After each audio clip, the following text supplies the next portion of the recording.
3 வருஷத்துக்கு முன்னால தமிழ்நாட்டில இருந்து கிளியர் பண்ணவங்க 27 பேர் தான். இந்த வருஷம் 57 பேர். எப்படி இந்த 3 வருஷத்துல இந்த ரிசல்ட் உயர்ந்திருக்கு அப்படின்னு ஏதோ இன்ஜினியரிங் படிக்கிறான், எம்பிபிஎஸ் படிக்கிறான் அப்படிங்கிற மாதிரி ஐஏஎஸ் படிக்கிறான்னு சொல்லிட்டு கல்யாணம் பண்ணி வச்சுறாங்க அப்படின்னு சொல்லி அன்னைக்கு ஒருத்தர் வேடிக்கையா சொல்லிட்டு இருந்தார். ஸோ அந்த மாதிரி இல்லாம சீரியஸா இந்த எக்ஸாமை வந்து அப்ரோச் பண்றது ஒரு வருஷத்துக்கு ஒரு 15,000 பேர் தமிழ்நாட்டில இருந்து. மெயின் எக்ஸாம்ல ஜெனரல் ஸ்டடீஸ்ல 30 to 40% மார்க் தான் வாங்க முடியும். ஒரு பேப்பர்ல நம்ம வந்து இங்க இருக்க மாதிரி 90 மார்க் 95 மார்க் 190% வாங்க முடியாது. 30 to 40% தான். ஸோ அப்ப எப்படி சிவில் சர்வீஸ் எக்ஸாம் மாதிரியே ஒரு எக்ஸாம் வைக்கிறாங்க தமிழ்நாடு கவர்மெண்ட்ல. Preliminary exam, main exam, interview வச்சு ஒரு 25 பேர் தேர்ந்தெடுக்கிறாங்க. அவங்களுக்கு மாசம் 75,000 ரூபாய் கொடுக்குறாங்க. 2 இயர்ஸ் நீங்க வந்து நான் பொதுவாக சொல்றது வந்து யாருமே யாரையும் ஐஏஎஸ் ஆக முடியாது, நீங்க தான் ஐஏஎஸ் ஆகணும். எனக்கு என்ன தலைப்பு கொடுத்துருக்காங்க அப்படின்னா civil service exam dos and don'ts அப்படின்னு கொடுத்துருக்காங்க.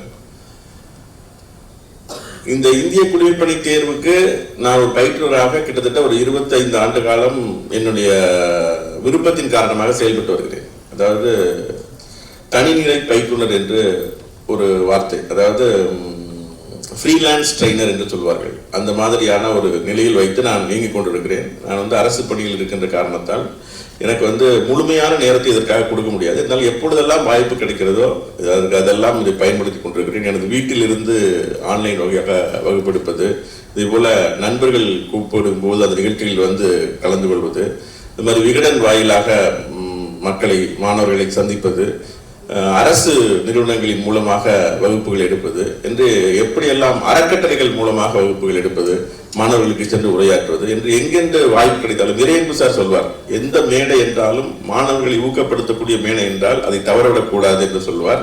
அதை நானும் என்னுடைய மனதில் ஆழமாக பதிய வைத்திருக்கிறேன். அதனால் எந்த மேடை கிடைத்தாலும், மாணவர்களை சந்திக்கின்ற மேடை கிடைத்தாலும் அந்த மேடையில் சில கருத்துக்களை நாம் விதைக்க வேண்டும் என்பதை நோக்கமாக கொண்டு பல ஆண்டுகளாக நானும் இயங்கி வருகிறேன். இந்த சிவில் சர்வீஸ் தேர்வை பொறுத்தவரையில் என்னுடைய அனுபவங்களை நான் சொல்கின்ற பொழுது நான் உங்களுக்கு என்னுடைய மாணவர்கள் என்னென்ன தவறுகள் செய்தார்கள், அதை எப்படி சரி செய்து கொண்டு வெற்றி பெற்றார்கள் என்பதை ஒரு பட்டியலாக வைத்துக் கொண்டு சொன்னால் உங்களுக்கு உதவியாக இருக்கும் என்று நினைக்கிறேன். இந்த ஆண்டு வெற்றி பெறக்கூடிய மாணவர்கள், இப்ப பூமிநாதன் சார் வந்து உங்களுக்கு ஒரு விஷயம் சொன்னார். எப்படி வந்து இப்ப தமிழ்நாட்டில் வந்து ஒரு பெரிய ரிசல்ட் வந்திருக்கு. 3 வருஷத்துக்கு முன்னால தமிழ்நாட்டில இருந்து கிளியர் பண்ணவங்க 27 பேர் தான். இந்த வருஷம் 57 பேர். எப்படி இந்த 3 வருஷத்துல இந்த ரிசல்ட் உயர்ந்திருக்கு அப்படின்னா இதை பத்தி அவேர்னஸ் ரொம்ப அதிகமா இருக்கு அப்படின்னு சொல்லலாம். இதுக்கு முன்னாலே இருந்துச்சு, அதுக்கு முன்னால ரிசல்ட் ரொம்ப அதிகமாலாம் இருந்திருக்கு. ஒரு காலத்துல வந்து முதல் 10 ரேங்க்ல 3-4 பேர் தமிழ்நாட்டில இருந்து எல்லாம் வந்திருக்காங்க. அதுக்கப்புறம் நிறைய ரிசல்ட் சிசாட் வந்ததுக்கு அப்புறம் ஒரு செட் பேக், அப்புறம் வந்து ஐடி பூம் வந்ததுனால நிறைய பேர் அதுக்கு போயிட்டாங்க. அந்த மாதிரி பல்வேறு காரணங்கள் சொல்லப்படுது. இதை பற்றி ரிசல்ட்டை பற்றி ஒரு மாநில மொழிகளுடைய பங்களிப்பு பற்றிலாம் ஆய்வு பண்ணி நிறைய இதெல்லாம் போட்டுட்டு இருக்காங்க.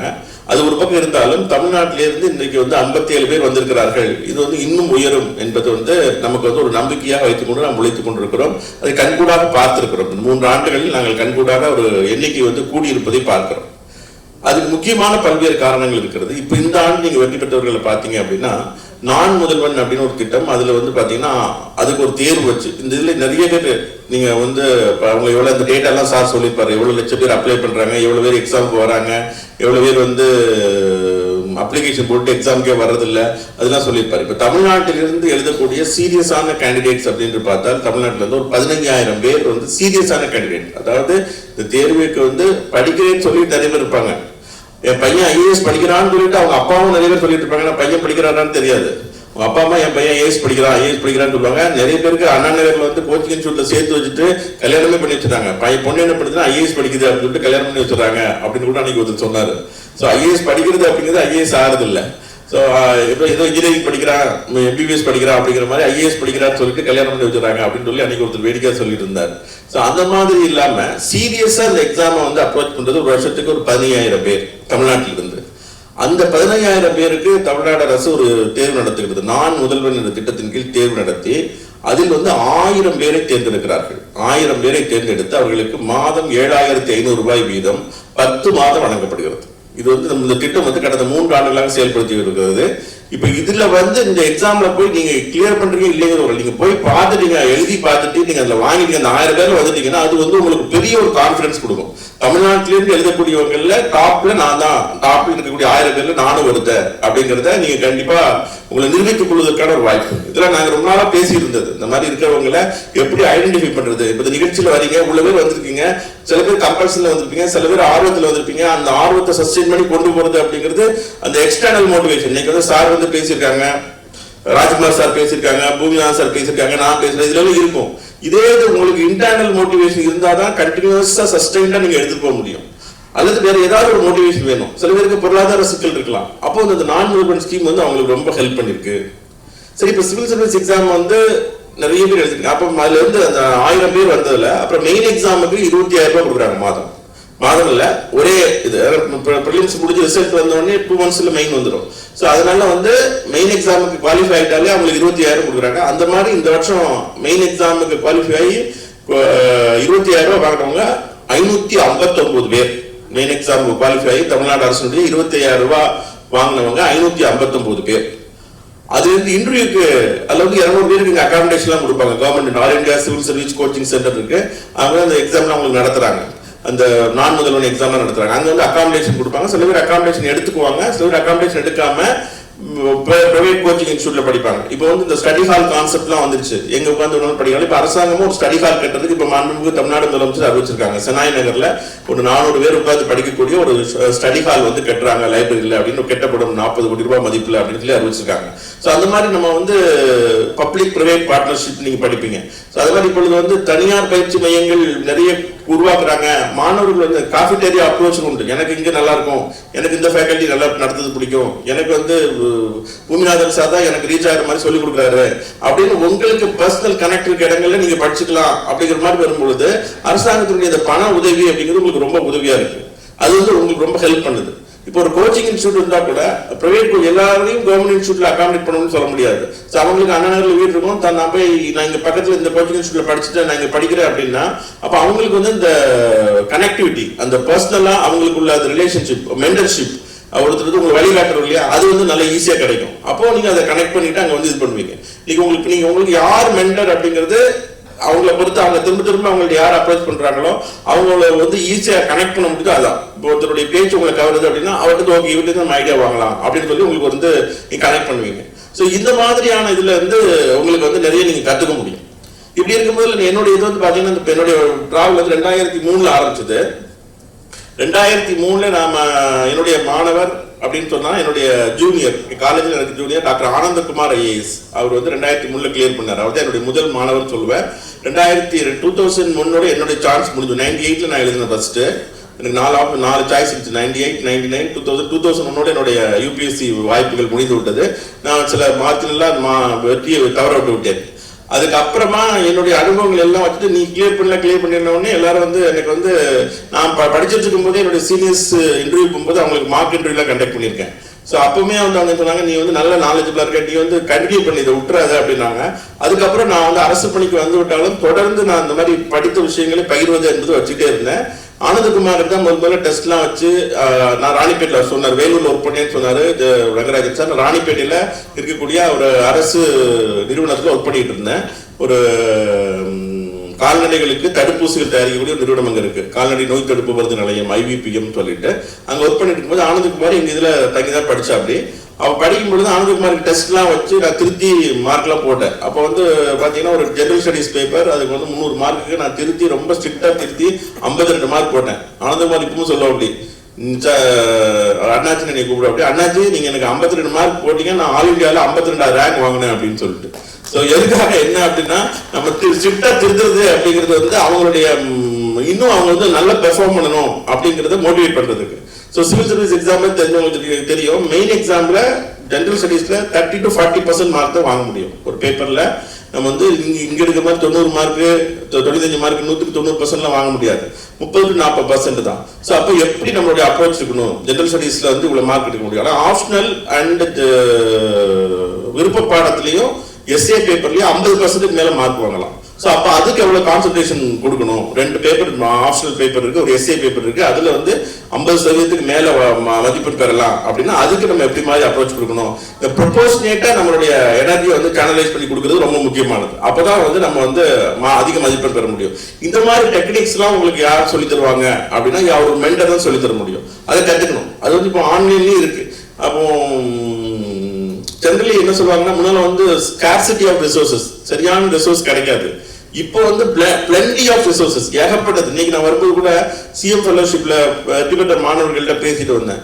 கௌஷிகா அப்படின்னு ஒரு மாணவி, அவர் வந்து அக்ரிகல்ச்சர் படிச்சவர், அவர் கிளியர் பண்ணியிருக்காரு, சிஎம் ஃபெலோவா இருக்காங்க. அப்புறம் எழுத்தாளர் வெண்ணிலாவுடைய டாக்டர், அவங்க வந்து கிளியர் பண்ணிருக்காங்க, கவின் மொழின்னு சொல்லிட்டு அவங்களும் கிளியர் பண்ணிருக்காங்க இந்த வாட்டி. இப்போ நான் கௌஷிகாட்ட பேசினேன். கௌஷிகா என்ன சொன்னாங்க அப்படின்னா, சார் எனக்கு வந்து நான் முதல்ல 2-3 வாட்டி டூ மச் ஆஃப் மெட்டீரியல்ஸ், இந்த இன்ஸ்டியூட் டெஸ்ட் எழுதலாமா, அந்த இன்ஸ்டியூட் டெஸ்ட் எழுதலாமா, அதுல எழுதலாமா, ரொம்ப கன்ஃபியூஸ் பண்ணி என்னுடைய ஃபர்ஸ்ட் அட்டெம்ப்ட் வந்து வீணா போயிடுச்சு சார். செகண்ட் அட்டெம்ப்ட்ல எனக்கு ஒரு கிளாரிட்டி வந்துருச்சு, எல்லாத்தையும் படிக்க முடியாது, எல்லாத்தையும் ஒண்ணுதான், ஒன்னு ஃபாலோ பண்ணா உருப்படியா ஃபாலோ பண்ணா போதும் அப்படின்னு ஒரு கிளாரிட்டியோட ஒர்க் பண்ண சார் அப்படின்னாங்க. அந்த கிளாரிட்டி வேணும். நீங்க ஏதோ படிக்கிறீங்களா அந்த இடத்துல, அதாவது பல மரம் கட்ட தச்சன் ஒரு மரம் வெட்டான்னு சொல்லுவாங்க. அதனால ஆத்துல ஒரு கால் சீத்துல ஒரு கால் சொல்லிட்டு பயங்கரமா எல்லா இடத்துலையும் ட்ரை பண்ணக்கூடாது. எங்க இருக்கிறோமோ அதுல ஒரு நம்பிக்கை வச்சு அதை கான்பிடண்டா ஒர்க் பண்ண முடியும். எனக்கு அதனால படம் முடிஞ்சிருக்கு அப்படின்னு சொன்னாங்க. அவங்க சிஎம் ஃபெல்லோவா இருக்கிறதுனால இன்டர்வியூல வந்து சிஎம் ஃபெல்லோ பத்தி கேட்டாங்க. போனோடனே பார்த்தோன்னே அந்த டாஃப்னு சொல்லியிருப்பாரு சார், டீடைல்டு அப்ளிகேஷன் ஃபார்ம் சொல்லிட்டு அதை வச்சுதான் கேள்வி கேட்பாங்க இன்டர்வியூல. அதுல பார்க்கும் பொழுது நீங்க சிஎம் ஃபெல்லோவா இருக்கீங்களா அப்படின்னு சொல்லி தான் கேள்வி ஆரம்பிச்சிருக்காங்க. அவங்க சிஎம் ஃபெல்லோ அப்படின்னா என்ன அப்படின்னா, இந்த மாதிரி யூபிஎஸ்சி தேர்வு படிச்சிருக்கக்கூடிய மாணவர்களுக்கு தமிழ்நாடு அரசு வந்து ஒரு ஃபெல்லோஷிப் கொடுக்குது. அது வந்து உங்களுடைய அனுபவம் அடிப்படையில் நீங்க ஒரு 3 வருஷம் 4 வருஷம் சிவில் சர்வீஸ் எழுதிட்டீங்க அப்படின்னா உங்களுக்கு ஒரு நிறைய ஒரு அனுபவம் கிடைச்சிருக்கும். அப்ப அந்த சிவில் சர்வீஸ் எக்ஸாம் மாதிரியே ஒரு எக்ஸாம் வைக்கிறாங்க தமிழ்நாடு கவர்மெண்ட்ல. Preliminary exam, main exam, interview வச்சு ஒரு 25 பேர் தேர்ந்தெடுக்கிறாங்க. அவங்களுக்கு மாசம் 75,000 ரூபாய் கொடுக்குறாங்க. 2 இயர்ஸ் நீங்க வந்து சிஎம் ஃபெல்லோவா இருக்கலாம். இருந்து ஒரு பர்டிகுலர் துறையை உங்களுக்கு அலாட் பண்ணிடுவாங்க. அந்த துறையினுடைய உயர்ந்த அதிகாரி, அதாவது டைரக்டரா இருக்கலாம், ஐஏஎஸ் ஆபீசர்ஸோட டைரக்டா கான்டாக்ட்ல இருப்பீங்க, செக்ரட்டரியா இருக்கலாம். அந்த துறையை செயல்படுத்தக்கூடிய பல்வேறு திட்டங்கள் என்னென்ன, அந்த திட்டங்கள் இருக்கக்கூடிய நிறைகள் என்ன, குறைகள் என்ன, அதை எப்படி பெட்டரா எடுத்துட்டு போலாங்க ஸ்டடி பண்ணி அவங்களுக்கு டைரக்டா ஃபீட்பேக் கொடுப்பீங்க.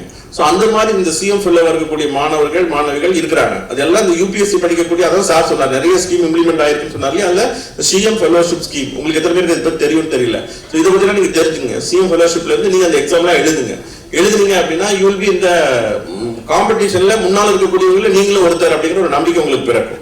ஸோ அந்த மாதிரி இந்த சிஎம் ஃபெல்லோஷிப் அப்படிங்கிறதுல மாசம் 75,000 ரூபாய் உங்களுக்கு கிடைக்குது. அது வந்து ஒரு ஃபைனான்சியல், பெரிய financial support.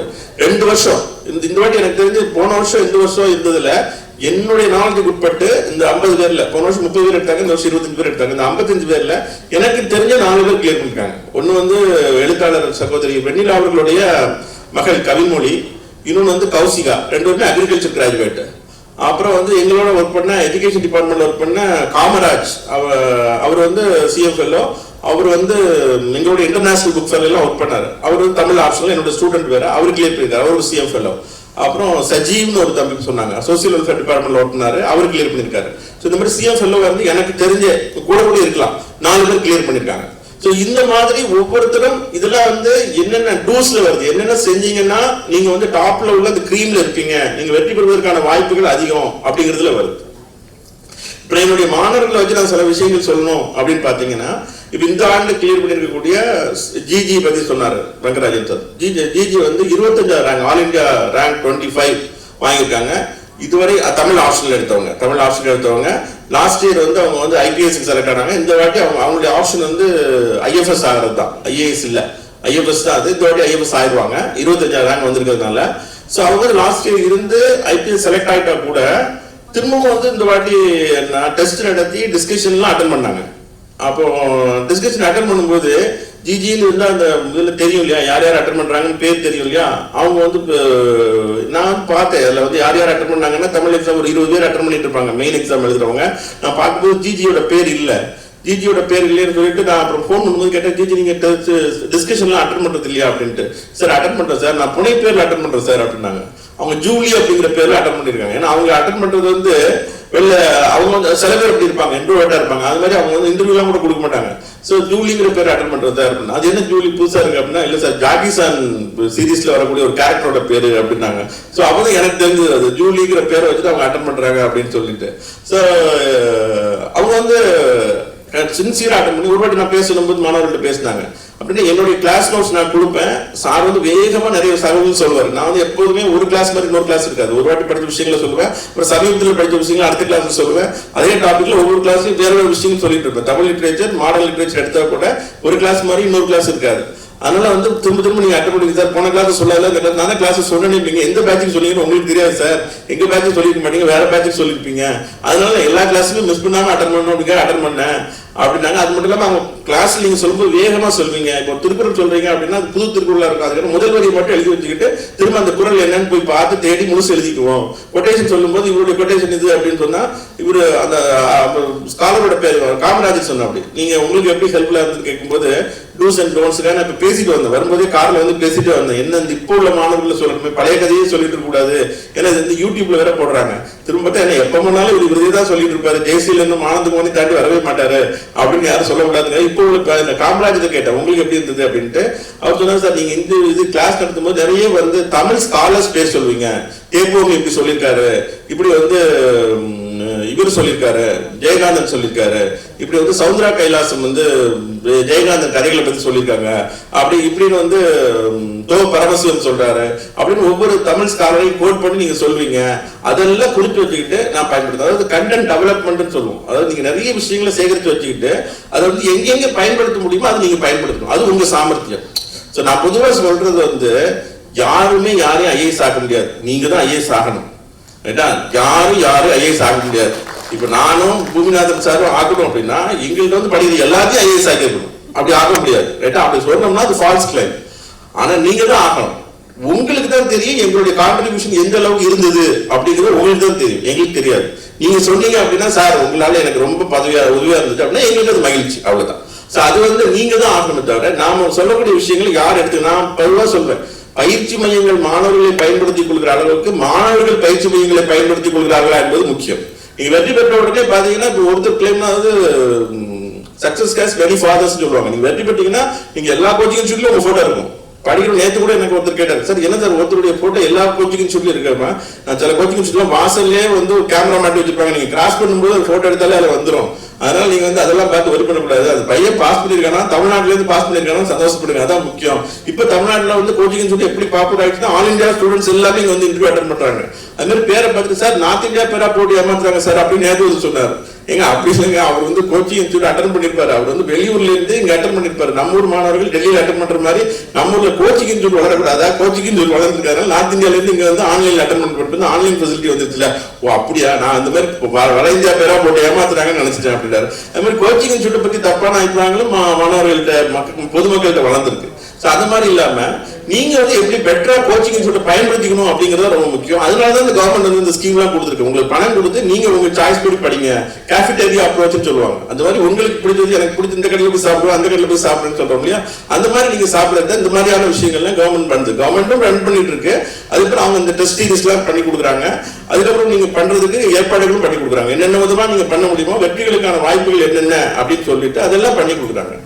Anandakumar student 2003 clear பண்ணும்போது இப்ப ஜெனரலி சிவில் சர்வீஸ் என்னன்னா உட்கார்ந்து படிக்கணும்னு சொல்லுவாங்க. இப்ப நான் ஜிஜியை சொல்லும்போது ஒரு பாயிண்ட் சொல்லுவாங்க. அது வந்து பாத்தீங்கன்னா அவங்க வந்து அதுல வந்து ஒரு இது சொல்லுவாங்க, ஹார்ட் ஒர்க் வந்து சைலன்ஸ், அதாவது யூ ஒர்க் சைலன்ட்லி, ரைட்டா, let the success make the noise அப்படின்ட்டு. நான் ஐஏஎஸ் படிக்கிறேன் நாமளே சத்தம் போட்டு கூடாது. நீங்க வெற்றி பெற்ற அப்புறமா இவர் பாஸ் பண்ணிட்டாருப்பா, அந்த இவரோட பையன் பாஸ் பண்ணிட்டாருப்பா, ஒரு எலக்ட்ரீஷியனோட பொண்ணு பாஸ் பண்ணிடுச்சுப்பா, ஒரு இவரோட டெய்லரோட பையன் பாஸ் பண்ணிட்டாருப்பா அப்படின்னு சொல்லி அப்பமா மீடியால எல்லாம் பயங்கரமா சத்தம் போடுவாங்க. நீங்க வந்து முதல்ல இருந்து நம்மளே சத்தம் போட்டு கூடாது, படிக்கிறேன் சைலண்ட். ஜூலி மாதிரி தான், அவங்க அட்டன் பண்றது யாருக்கும் தெரியாது. ஐபிஎஸ் ஆயிட்டாங்க. இன்னைக்கு நான் காலையில கூட போன் பண்ணும்போது அவங்க எழுத்தாளர் வழியில அவருடைய டாக்டர் கவின் மொழிகிட்ட அவங்களுடைய எக்ஸ்பீரியன்ஸ் கேட்கலாம், சிஎஃப்எல் வந்து எப்படி யூஸ்ஃபுல்லா இருந்துன்னு சொல்லிட்டு அவங்களுக்கு போன் பண்ண எடுக்கல. அவனே அவங்க எழுத்தாளர் வெளியில போன் பண்ண அவங்க சார் இன்னைக்கு வந்து எக்ஸாம் எழுத போயிருக்காங்க சார் அப்படின்னாங்க. அவங்க கிளியர் பண்ணிட்டாங்க, ரேங்க் வாங்கிட்டாங்க. இருந்தாலும் அவங்களுக்கு ஐஆர்எஸ் தான் கிடைக்கும், ஐஏஎஸ் வாங்கணும் அப்படிங்கிறதுக்காக இன்னைக்கும் போய் எக்ஸாம் எழுதிட்டு இருக்காங்க. சோ நான் வந்தவனா கூப்பிட சொல்றேன் சார் அப்படின்னா ஓகே மேடம் சொல்லிட்டு நான் போன் வச்சுட்டேன். சோ அது மாதிரி கண்டினியூஸா, அதாவது winners never quit, quitters never win அப்படின்னு சொல்லுவாங்க. தொடர்ந்து முயற்சி பண்ணிட்டு இருக்கும்போது தான் உங்களால வெற்றி பெற முடியும். உடைத்த வழியறியார் ஊக்கத்தை நோக்கி இடைக்கண் முடிந்தார் பலர் அப்படின்னு ஒரு திருக்குறள் இருக்கு. அதாவது ஒரு விஷயத்த வந்து நம்ம இன்னைக்கு பேசுறோம் அப்படின்னா உங்களுக்கு மோட்டிவேஷன் இருக்கும், நீங்க ஆரம்பிப்பீங்க, பட் ஆனா பாதியில விட்டுருவீங்க. அப்படிப்பட்டவங்க ஜெயிக்க முடியாது. யூ ஹேவ் டு ஒர்க் கண்டினியூஸா. சிவில் சர்வீஸ் தேவையானது பர்சிவரன்ஸ், ஹார்ட் ஒர்க். நீங்க கண்டினியூஸா ஒர்க் பண்ணிட்டே இருக்கணும். அதாவது கிளாக்கை பார்த்து ஒர்க் பண்ணக்கூடாது, கீப் கோயிங். அது வந்து ஒரு ஆங்கிலத்தில் கொட்டேஷன் வந்து, கிளாக்கை பார்த்து ஒர்க் பண்ணாதீங்க, கிளாக் எப்பாவது உங்களை பார்த்து ஓடுதா, அது பாட்டு ஓடிட்டே இருக்கு இல்லையா? அது மாதிரி கிளாக் மாதிரி நீங்க பாட்டு ஓடிட்டே இருக்கணும், அது பாட்டு வெற்றி வரும். பாலகிருஷ்ணன் சார் முதல்ல ஐஏஎஸ் தேர்வு தமிழ் எழுதி வெற்றி பெற்றவர். அவர் புத்தகம் எழுதியிருக்காரு, சிறகுக்குள் வானம் அப்படின்ட்டு. அந்த புத்தகத்தில் எழுதுவார், என்ன எழுதுவார் அப்படின்னா, you should love the process of preparation. இந்த ப்ராசஸை நீங்க லவ் பண்ணணும். எப்படி வந்து ப்ரிப்பேர் பண்றோம் அப்படிங்கிறத உங்களுடைய நாலேஜ் கெய்னிங்க நீங்க லவ் பண்ணணும். சார் பேசும்போது சொன்னார், முடிக்கும்போது நீங்க வந்து சிவில் சர்வீஸ் வெற்றி பெற்றாலும் பெறாவிட்டாலும் இந்த ப்ரிப்பரேஷன் வந்து உங்களுக்கு பெரிய ஒரு இதா இருக்கும் அப்படின்னு சொல்லிட்டு. இப்போ இந்த சிஎம் ஃபெல்லோ போறவங்க இப்போ நான் அண்ணா யூனிவர்சிட்டியில் வந்து பப்ளிக் பாலிசி படிக்கிறது கவர்மெண்ட் அரேஞ்ச் பண்ணிருக்கு. நாளைக்கு அவங்க சிவில் சர்வீஸே வராட்டா கூட சிஎம் ஃபெல்லோ போய் பப்ளிக் பாலிசி போய் வேற இதுக்கு வந்துருவாங்க. ஸோ அதனால இந்த ப்ராசஸ் நீங்க கெய்னிங் நாலேஜ் அப்படிங்கிறது முக்கியம். மாணவர் சார் அதான் சொல்லுவார், நீங்க ப்ரிப்பரேஷன் தான் இம்பார்ட்டன்ட், சர்வீஸ் கிடைச்சா அது போனஸ் அப்படிம்பார். சர்வீஸ் கிடைச்சா அது போனஸ். அந்த அப்ரோச்சோடு நீங்க பண்ணீங்கன்னா கண்டிப்பா யூ வில் கிளியர். முன்னாள் ஒரு சிவில் சர்வெண்ட் டாப்பரா வந்தவர் 25 வருஷம் முன்னால ஒரு இன்டர்வியூல படிக்கும்போது அதை சொல்லியிருந்தாரு, நீங்க எப்படி டாப்பரா வந்திருக்கீங்களா, நீங்க என்ன அப்ரோச் பண்ணீங்க, எப்படி ஐஏஎஸ் பாஸ் பண்ணியே தீரணும் அப்படிங்கிற நோக்கத்துல படிச்சீங்களா அப்படின்னு அவர் சொன்னாரு. இல்ல என்னுடைய அப்ரோச் எப்படி இருந்துச்சுன்னா, sky will not fall on my head if I don't become a civil servant அப்படின்னு சொன்னாரு. நான் ஐஏஎஸ் ஆகலைன்னா வானம் தலையில இடிஞ்சு விழுந்துடாது அப்படிங்கிற எண்ணத்தோட தான் நான் படிச்சேன் அப்படின்னாரு. அது வந்து நம்பிக்கை. நீங்க வந்து எந்நேரமும் டென்ஷன்ல இருந்தீங்கன்னா ஐஏஎஸ் ஆயிரணும் அவன் படிக்கிறான் நான் முடிஞ்சிட்டு இருக்கேன் இப்படி ரொம்ப டென்ஷன் இருந்தீங்கன்னா வாங்க முடியாது. ஸோ எப்போதுமே பதட்டம் இல்லாம சிவில் சர்வெண்ட் இருக்கக்கூடிய முக்கியமான தகுதியை பதட்டம் இல்லாம இருக்கணும். அப்படிதான் நம்ம வந்து முடிவு எடுக்க முடியும். அதனால வந்து முதல்ல உங்களை பத்தியே நீங்க முடிவெடுக்க முடியும்னா நாட்டுக்கு எப்படி முடிவெடுப்பீங்க? அதனால நீங்க வந்து பதட்டம் இல்லாம இருந்து ஒர்க் பண்ணணும், அதுதான் ரொம்ப முக்கியமானது. அதுக்கப்புறம் நம்மளுடைய தப்பு என்னன்னு கண்டுபிடிச்சு பலம் என்ன பலவீனம் என்னன்னு கண்டுபிடிச்சு அதை கரெக்ட் பண்ணிக்கணும், அது ரொம்ப முக்கியமானது.